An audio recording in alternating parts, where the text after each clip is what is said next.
నమస్తే, welcome to good morning Bharat. ఈరోజు ఉన్నటువంటి వార్తలకు సంబంధించినటువంటి విశేషాలు తెలుసుకునేటువంటి ప్రయత్నం చేద్దాం. అంతకంటే ముందు దయచేసి పొలిటికల్ వాయిస్ను లైక్ చేయండి, సబ్స్క్రైబ్ చేయండి, షేర్ చేయండి, కామెంట్ చేయండి. ఈరోజు ఉన్నటువంటి ముఖ్యమైనటువంటి వార్తలు చూద్దాం. కవితకు సంబంధించినటువంటి ఎపిసోడు, ఫోన్ ట్యాపింగ్ ఎపిసోడు ఒక డైలీ సీరియల్ లాగా సాగుతున్నది. రోజు డైలీ సీరియల్లో సగం తెలిసిన తర్వాత రేపు అన్ని కొత్త అంశాలు ఎట్లయితే కనబడతాయో, కానీ రోజు అదే కనబడుతున్నట్టుంది. కానీ రోజు అందులో ఏదో కొత్త అంశం ఉంటుంది. సేమ్ అట్లనే కవిత ఎపిసోడ్ కానీ, కవిత అరెస్ట్ అయిన తర్వాత వచ్చినటువంటి ఈ కస్టడీ రిపోర్ట్లు కానీ, లేదంటే ఇటు ఫోన్ ట్యాపింగ్ సంబంధించినటువంటి కస్టడీలో ఉన్నటువంటి వాళ్ళ అంశాలు కానీ, రోజు తెలంగాణలో గత ప్రభుత్వ హయాంలో జరిగినటువంటి అనేకమైనటువంటి కొత్త విషయాలన్నీ రోజుకొకటి డైలీ సీరియల్ లాగా సాగుతున్నాయి. అంటే ఈ విచారణ సాయిరండి తోతున్నా కొద్దీ పెంకాసు వెళ్తాయి అంటారు కదా, అట్లా తోతున్నా కొద్దీ రోజొక కొత్త అంశం బయటపడుతున్నది. తెలంగాణలో గతంలో ప్రభుత్వంలో ఉన్నప్పుడు ఏమేం జరిగింది అని చెప్పడానికి, తెలంగాణలో వ్యాపారం చేయలేవు, ఢిల్లీలోనూ వ్యాపారానికి నష్టం చేస్తానంటూ శరత్ చంద్రారెడ్డిని బెదిరించిన కవిత. ఇది రౌసవేణి కోర్టుకు తెలిపిన సిబిఐ. భూమి కొనుగోలు పేరుతో కవితకు 14 కోట్లు చెల్లించిన శరత్ చంద్రారెడ్డి. మహబూబ్నగర్లో కవితకు చెందిన భూమిని కొనుగోలు చేసినట్లు ఒప్పందం. ఇప్పటికీ జరగని భూమి బదలాయింపు. అంటే డబ్బుల లావాదేవీ జరిగిన తర్వాత ఎందుకు డబ్బులు తీసుకున్నారంటే భూమి కొనుగోలు చేశారు కాబట్టి డబ్బులు తీసుకున్నారనేటువంటి మాట చెప్పారు. ఈ భూమి అమ్ముతున్నట్టుగా రాసిచ్చారు, ఆ భూమి కొంటున్నట్టుగా రాసిచ్చారు. కానీ ఆ డబ్బులు తీసుకున్న తర్వాత ఈ భూమికి సంబంధించినటువంటి యాజమాన్య మార్పులైతే జరగలేదు. అంటే కేవలం బెదిరించి డబ్బులు తీసుకున్నందుకు ఆ డబ్బులకు లెక్క చూపించడం కోసం భూమి అమ్ముతున్నట్టుగా ఒక ఫేక్ భూమి అమ్మకాన్ని చూపించారు తప్పితే ఎక్కడ కూడా ఇప్పటికీ జరగలేదు. జాగృతి సంస్థకు 80 లక్షల చెల్లింపు. ఢిల్లీ మద్యం స్కామ్లో కవితది కీలక పాత్ర. ఆమె నుంచి నిజాలు రాబట్టేందుకు విచారణ అనేటువంటి అంశాన్ని కూడా ఇవాళ అన్ని దాంట్లో కూడా అదే వచ్చింది. ఆమె సూత్రధారి, పాత్రధారి. కవిత కస్టడీ పిటిషన్లో సిబిఐ ఆరోపణలు. భూ కొనుగోలు డీల్ ద్వారా ఈ విషయం వెల్లడైంది. లిక్కర్ స్కామ్లో ఆమె బెదిరింపులకు పాల్పడ్డారు. 5 రోజుల కస్టడీకి ఇవ్వాలన్న దర్యాప్తు సంస్థ కవితను అన్యాయంగా చేశారన్న ఆమె న్యాయవాది 3 రోజుల కస్టడీకి అనుమతించినటువంటి న్యాయమూర్తి. ఆమె వేసినటువంటి పిటిషన్ను డిస్మిస్ చేసిరు. కవిత వేసినటువంటి పిటిషన్ను డిస్మిస్ చేసేసారు పూర్తిగా. తెలంగాణలో వ్యాపారం చేయలేవు, ఇండోస్పిరిట్కు చెల్లించాల్సిన డబ్బు కవితకు వ్యతిరేకంగా అనేక సాక్ష్యాలు. అంటే ఇటు ఎన్ఫోర్స్మెంట్ డైరెక్టరేట్, ఇటు సిబిఐ గ్రిల్ చేస్తూ ఉంటే రోజు ఒక కొత్త అంశము.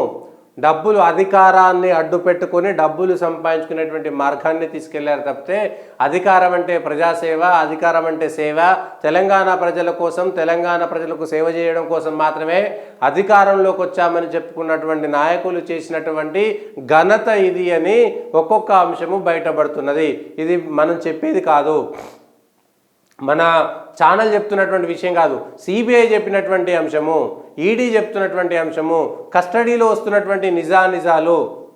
ఎందుకంటే ఇన్ని రోజుల పాటు వీళ్ళకు సంబంధించినటువంటి వాళ్ళు ఎవరు బయటపడేటువంటి పరిస్థితులు లేరు. కానీ ఇప్పుడు అందరూ బయటికి కూడా వస్తున్నారు. అనేక పత్రాలు లభించాయి. నిందితుడు బుచ్చిబాబు గోరంట్ల మొబైల్ ఫోన్లో లభించిన వాట్సాప్ సంభాషణలు, సాక్షులు, అప్రూవల్ స్టేట్మెంట్ల తర్వాత కవిత పాత్ర బయటకు వచ్చిందని సిబిఐ తెలిపింది. భూమి కుంభకోణం పేరుతో డబ్బు మళ్లింపునకు సంబంధించిన పత్రాలు కూడా తమకు లభించాయని వెల్లడించింది. ఆమ్ ఆద్మీ పార్టీకి విజయ్ నాయర్ ఇతర నిందితుల ద్వారా 100 కోట్లు మళ్లించడం, ఆ డబ్బును ఇతరుల నుంచి వసూలు చేయడం కవిత పోషించిన పాత్ర వెల్లడైందని తెలిపింది. 2021 మార్చి 16న ఢిల్లీ ముఖ్యమంత్రి అరవింద్ కేజ్రీవాల్ను ఆయన యొక్క కార్యాలయంలో మాగుంట శ్రీనివాసరెడ్డి కలుసుకున్నారు. ఢిల్లీ మద్యం వ్యాపారం చేయడానికి తాను సుముఖంగా ఉన్నానని చెప్పారు. ఈ విషయం ఎమ్మెల్సీ కవిత మిమ్మల్ని సంప్రదిస్తారని, తమ పార్టీకి కావాల్సిన నిధులు ఎలా మళ్లించాలో కూడా చెబుతారని కేజ్రీవాల్ ఆయనకు చెప్పారు. అంటే కవిత అరెస్ట్ చేయడం ద్వారా మాత్రమే కేజ్రీవాల్ పాత్ర ఏమిటనేటువంటిది స్పష్టంగా కస్టడీకి సంబంధించినటువంటి రిపోర్ట్. అంటే కేజ్రీవాల్ అరెస్ట్ కావడానికి, కవిత అరెస్ట్ కావడానికి అంతర్లీనంగా ఉన్నటువంటి లింక్ అది. ఎందుకంటే అరవింద్ కేజ్రీవాల్ చెప్పిండు కవిత మిమ్మల్ని కలుస్తుంది అనేటువంటి విషయం. దీనికి సంబంధించి పార్టీకి ఎట్లా డబ్బులు పంపాలని. ఆ తర్వాత శ్రీనివాసరెడ్డి హైదరాబాద్లో 21 మార్చి 2021 మార్చి 20న కవితను ఆమె నివాసంలో కలుసుకున్నారు. దీంతో తాము కేజ్రీవాల్తో మాట్లాడుతున్నామని, ఆయన బృందం ఢిల్లీ మద్యం విధానాన్ని రూపొందిస్తుందని కవిత తెలిపారు. తనతో బుచ్చిబాబు, అభిషేక్ బోయిన్పల్లి, అరుణ్ పిల్లేతో మాట్లాడుతుండాలని సూచించారు.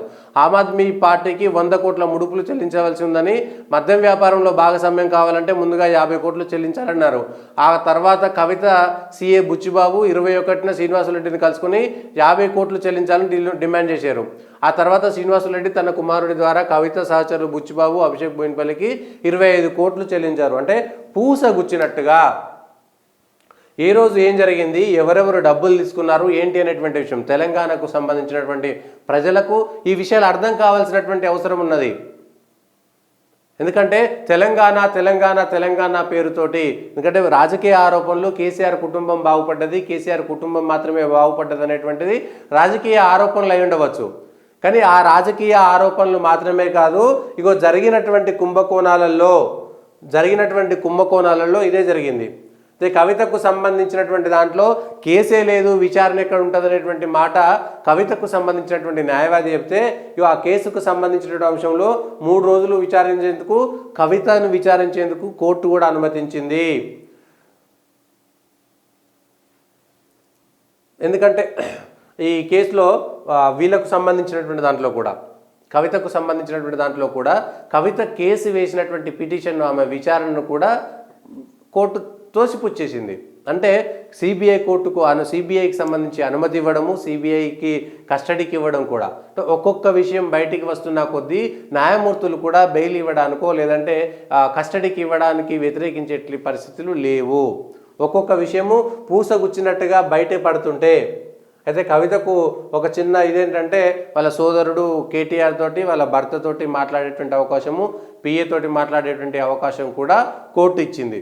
దాంతోపాటు కవితకు సంబంధించినటువంటి దాంట్లో 3 రోజులు జపమాల, దుస్తులు, పరుపు, దుప్పట్లు, దిండు, టవల్స్ ఉంచుకునేందుకు అనుమతి ఇచ్చింది. ప్రతి 48 గంటలకు ఒకసారి వైద్య పరీక్షలు నిర్వహించాలని కూడా సుప్రీంకోర్టు మార్గదర్శనాల ప్రకారం సీసీ కెమెరాల పరిధిలో మాత్రమే విచారణ చేయాలని చెప్పారు. సో సీసీ కెమెరా ద్వారా విచారణ చేస్తారు. కానీ ఏం జరిగినా కానీ ఒక్కొక్క విషయం బయటికి వస్తూ